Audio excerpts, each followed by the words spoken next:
Assalamualaikum warahmatullahi wabarakatuh. Selamat siang anak-anak. Bagaimana kabarnya hari ini? Semoga kalian dalam keadaan sehat walafiat ya. Selamat atas diterimanya kalian di SMP Ar-Rahman. Oke, masih semangat belajarnya kan? Oke. Perkenalkan, nama saya Adniati. Saya tinggal di Jagakarsa, Jakarta Selatan. Ibu mengajar bidang studi bahasa Indonesia.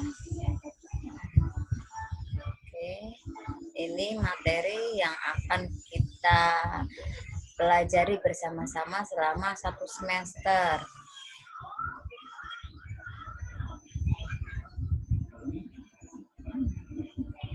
Oke, bab 1 berkreasi dengan teks deskripsi, bab 2 mencipta cerita fantasi, bab 3 langkah tepat dengan teks prosedur, bab keempat menyibak ilmu tanaman obat dalam teks laporan hasil observasi. Bab 1 berkreasi dengan teks deskripsi.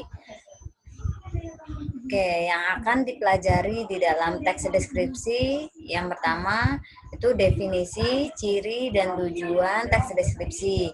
Yang dua, berisi informasi penting dalam teks deskripsi. Yang ketiga, struktur dan kebahasaan teks deskripsi. Yang keempat, penyampaian isi teks deskripsi yang telah dibaca atau didengar. Yang kelima, penyusunan teks deskripsi. Definisi, ciri, dan jenis teks deskripsi. Definisi teks deskripsi. Teks deskripsi adalah teks yang berisi penggambaran suatu objek, tempat, atau peristiwa tertentu kepada pembaca secara jelas dan terperinci. Pembaca seolah-olah melihat, mendengarkan, dan merasakan sendiri sesuatu yang dideskripsikan oleh penulis. Dengan demikian, pembaca memperoleh kesan mendalam terhadap tulisan tersebut. Intinya, teks deskripsi itu dibuat untuk menggambarkan suatu objek, tempat, atau peristiwa tertentu kepada pembaca atau peristiwa tertentu kepada pembaca secara jelas dan terperinci. Ciri-ciri teks deskripsi yang pertama menggambarkan atau melukiskan sesuatu. Tujuannya supaya pembaca atau pendengar itu bisa mengalami atau memahami cerita yang dibaca atau didengar. Yang kedua, melibatkan kesan indera sehingga gambaran objek menjadi jelas. Supaya memperjelas teks deskripsi, biasanya di dalam teks itu dicantumkan indera penglihatan, indera pendengaran, indera penciuman, pengecap, peraba. Contoh kalimat yang berkaitan dengan indera pendengaran misalnya, suara penyanyi itu sangat merdu. Contoh kalimat indera penglihatan, rumah biru itu terlihat sangat megah. Indera penciuman, aroma nasi padang itu sangat lezat. Nah, terus yang selanjutnya pengecap, indera pengecap. Sambal terasi ini terasa asin. Yang terakhir, indera peraba, yaitu bisa untuk merasakan dinding itu sangat kasar. Ciri yang ketiga, membuat pembaca atau pendengar merasakan sendiri objek yang diamati penulis.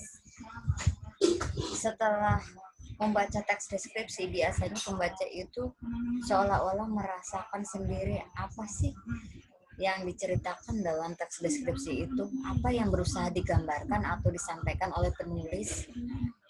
Ciri yang keempat, menggunakan bahasa baku dan ilmiah. Bahasa baku yaitu bahasa yang sesuai dengan Kamus Besar Bahasa Indonesia. Penggunaan tanda bacanya tepat, huruf besarnya, dan tidak boleh disingkat biasanya. Ciri yang keempat, menjelaskan ciri-ciri objek secara terperinci. Misalnya di sini mau mendeskripsikan ruang kelas. diceritakanlah ruang kelas. Ruang kelasnya itu bagaimana? Ruang kelasnya berukuran berapa? Di dalam ruang kelas itu terdapat apa saja? Biasanya dijelaskan secara terperinci. Oke, yang selanjutnya yaitu berdasarkan tujuannya, deskripsi dibedakan menjadi dua sebagai berikut. Satu, deskripsi sugestif bertujuan menciptakan pengalaman kepada diri pembaca karena berkenalan langsung dengan objeknya. Misalnya, deskripsi tentang keadaan di hutan yang sepi dan terdengar bunyi-bunyi atau suara binatang, ketenangan sebuah dusun. Deskripsi sugestif bertujuan menciptakan pengalaman keberadaan diri pembaca karena berkenalan langsung dengan objeknya.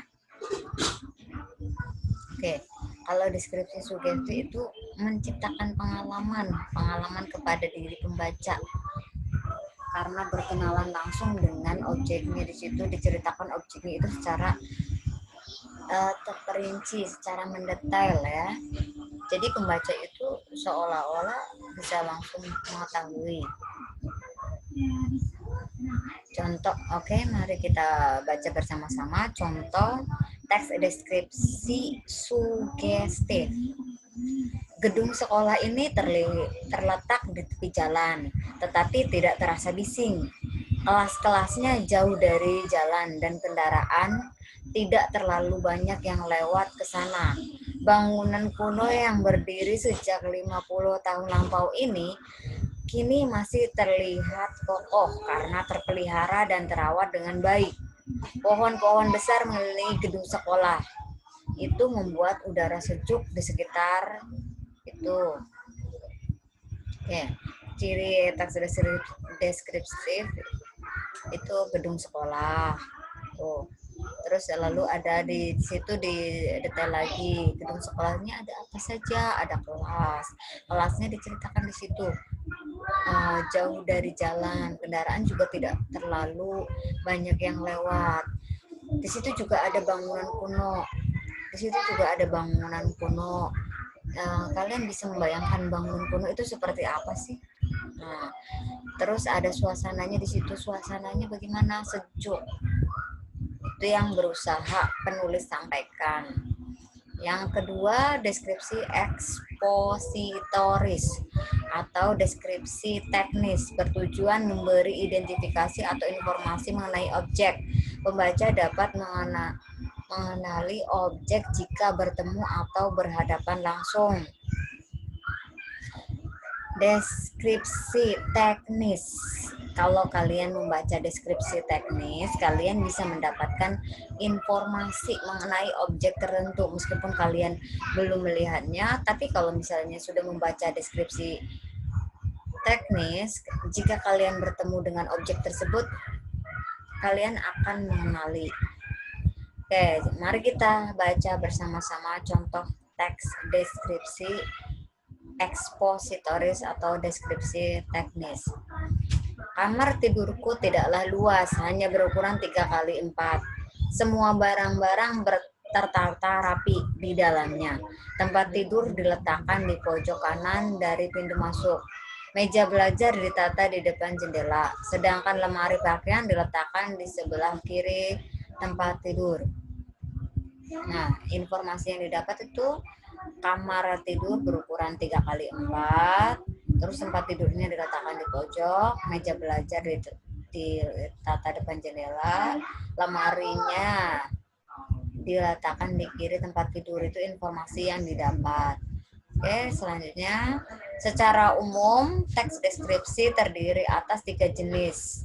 Yang pertama, teks deskripsi tempat atau spasial.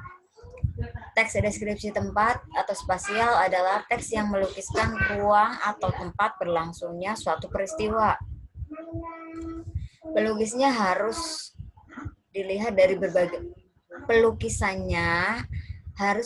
dari berbagai segi agar ruang tersebut tergambar dengan jelas dalam pikiran dan perasaan pembaca.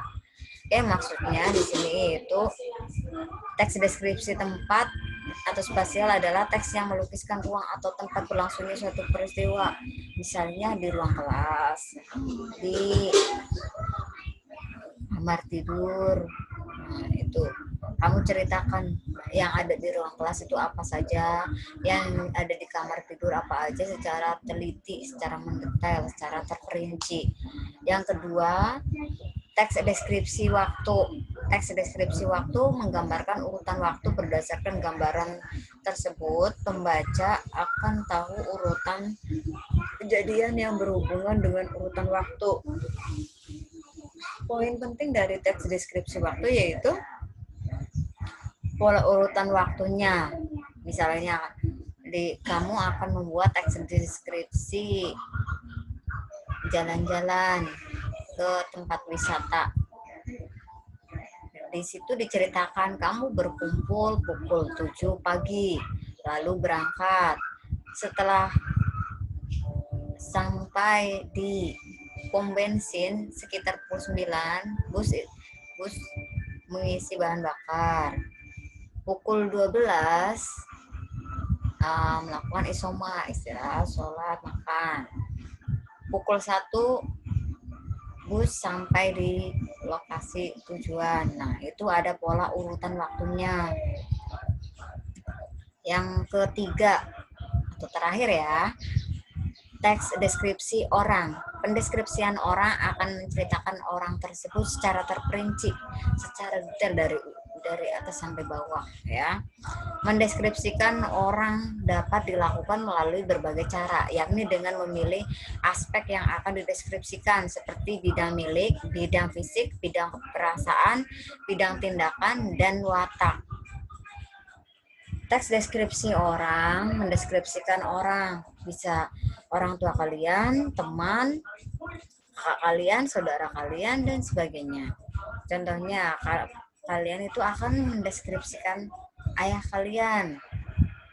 Ayahku memiliki tubuh yang tinggi tegap, berambut ikal, berkulit sawo matang,